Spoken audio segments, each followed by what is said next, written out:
suis Sabine Delhomme, sage-femme au centre hospitalier de Saintes. Que la sage-femme, elle a des compétences qui ont été augmentées au fur et à mesure des années. Nous pouvons suivre le suivi gynécologique physiologique de toute femme, de sa première contraception à sa ménopause. En fait, une femme qui va bien, elle pourrait ne jamais voir un gynécologue.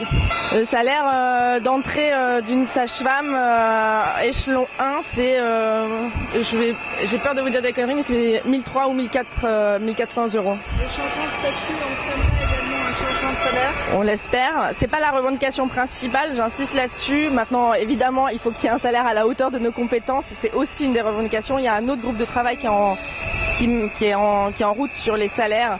C'est essentiel évidemment, enfin voilà, on peut pas nous demander toujours plus et nous payer toujours moins. Puis en manifestation aujourd'hui pour que la sage-femme soit reconnue profession médicale et statut et praticien premier recours.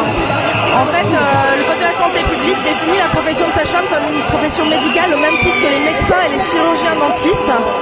Or, dans notre statut hospitalier, on fait partie de la fonction publique hospitalière au même titre que les paramédicaux et les non-médicaux.